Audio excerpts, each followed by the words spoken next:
Have you seen Star Wars, Mike? I have not seen Star Wars. I probably won't until it comes out on DVD. Well, I hadn't seen any of them. How have you seen none of them? I don't. You accidentally are going to see one of these movies over the last 40 years.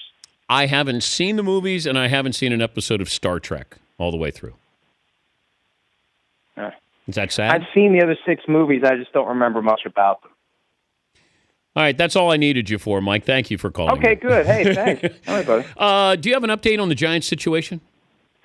Well, there are reports out there that Tom Coughlin's meeting with ownership at 1 o'clock Eastern time. And this is one that yesterday the momentum was building that Tom Coughlin was going to resign or retire. And the way it would have gone is like this. Hey, Tom, we're going to fire you. We're going to also give you a chance to make it look like you're leaving on your own terms, and we'll pay you for next year. He's under contract through 2016. And he would take them up on it, and he would retire or resign, and he'd walk away, and everybody would be happy. They'd give him a gold watch and all of that stuff. Well, Coughlin may not be on board with that approach, and Coughlin may not be willing to resign or retire, and Coughlin may want to keep coaching somewhere else. So the only way that happens is if they fire him. And there could be a disagreement within ownership. Remember, the Giants are held by 2 different families, the Maras and the Tishes. And John Mara may want to keep Coughlin, and Steve Tisch may be the one behind all of the momentum that Coughlin is definitely leaving. And how that works out is going to be a big factor in what happens with Coughlin. So at this point, nobody knows for sure what's going to happen. But if Coughlin ends up getting fired, I wouldn't be surprised if he emerges as a candidate for one of these other jobs. The guy's won 2 Super Bowls. Yeah.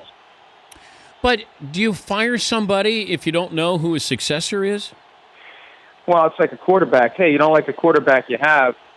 Okay, fine, you get rid of him. What's your plan for replacing him? Same thing with a coach. You just fire. Okay, well, it's time to fire a coach. Who's going to fire the coach? Okay, what are we going to do now? Hey, good question. What are we going to do? And sometimes that happens because ownership just needs to make a change. It's ultimately an entertainment-driven business. You got to make people willing to show up for your games and watch your games on TV. And if the fans think that you don't have direction, you get rid of your coach and you try to figure out what your direction is going to be. But I'd like to think most owners have a loose idea, and even though there are tampering rules on the books, there's a way to find out who's interested in your job before you get rid of the guy that currently has it. You can find out through agents. You can have hypothetical conversations. Same things happen for players all the time. You find out who's interested before you make the move. So I'd like to think that most of these owners know, or at least have a rough idea of who's going to be interested in their job before they create the vacancy. What's the Saints' plan? Well, here's the thing. Sean Payton has twice now in the past 10 or 12 weeks said he intends to stay with the Saints for many years to come. And I think part of that was to see how the Saints would respond. And the Saints have never said anything. GM Mickey Loomis hasn't said our plan is to keep Sean Payton. Ownership hasn't said our plan is to keep Sean Payton.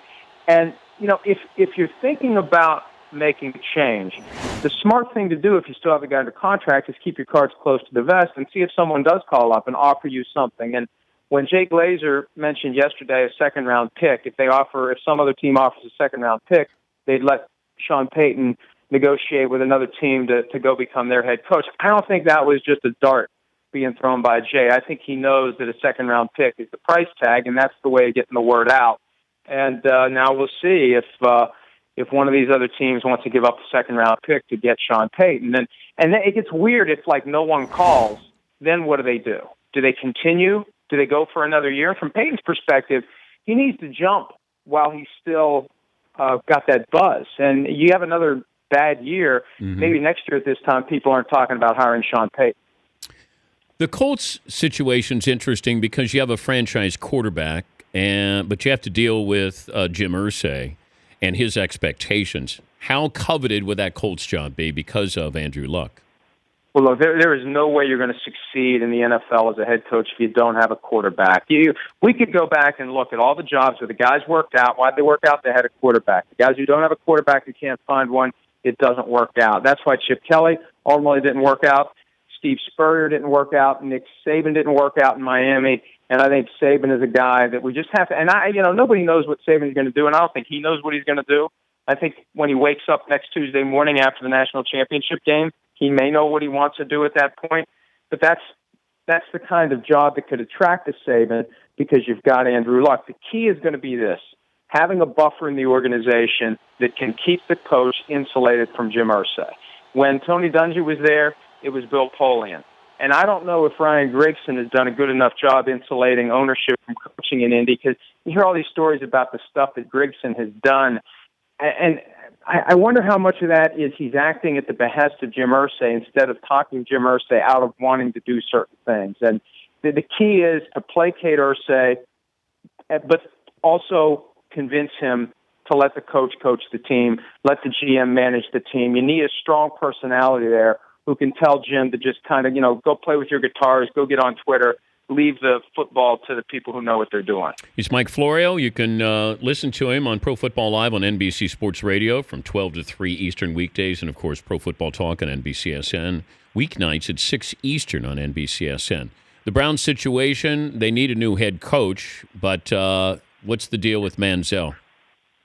Well, I think they're done with Manziel. I mean, what Peter reported last night, Peter King on Football Night in America, was amazing. The guy's gone AWOL. He's trying to get fired. It's obvious he's trying to get fired. And, we talked earlier about how tampering is rampant in the NFL. Would anyone be surprised if Jerry Jones hasn't already been in touch with Johnny Manziel plenty of times? And I'm just speculating here, but would we be surprised if Jerry Jones hasn't made it known to Johnny Manziel that there's a spot for him on that roster in Dallas if he can just get himself out of Cleveland? And we'd prefer not to trade for you, Johnny. We'd just like to be able to sign you as a free agent. So, it just feels like Manziel wants out, and he wants to go somewhere where he can do whatever he wants. And Jerry Jones is the ultimate owner who would let the guy do whatever he wants as long as he's able to show up and play. Yeah, because Dallas is a real calming town for him. Yeah, and I think Jerry Jones looks at it and probably just shrugs and says, "We've had a heck of a lot worse here over the last 26 years." Great. I mean, Johnny Manziel going out drinking and taking selfies and floating on inflatable flamingos, that's tame compared to, stabbing a guy in the neck with scissors and all the other stuff that happened down there. Is the Peyton Manning HGH story dead?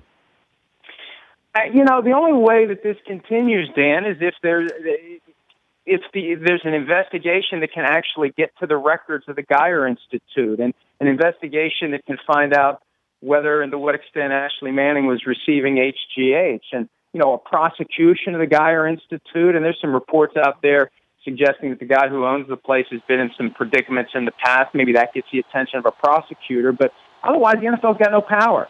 The investigation consists of sitting down with Peyton Manning, asking him if he used HGH. Peyton Manning denies it, and then they leave. They can't show up anywhere and force anyone to do anything. And, if Peyton really wants to cooperate with this thing, he'd authorize the Geyer Institute to provide all the information they have, and Ashley Manning would tell everything she has, and then they could put this thing to bed. But I have a feeling it's not going to go anywhere unless there's a prosecution of the Geyer Institute. If it wasn't Al Jazeera, would we be looking at this differently? Well, I still think, look, you know how sports, they're like politics, and you have your position and all the evidence that comes through, you look for the nugget that supports your position. So the Al Jazeera angle gives all the people who would be inclined to defend Peyton Manning a pretty strong piece of ammunition to cling to. But if it wasn't Al Jazeera, it'd be something else. You don't come to the table neutral with somebody who's been around for 18 years and people either love him or they hate him. Same thing with the Patriots, same thing with every other scandal. You already know what your position is.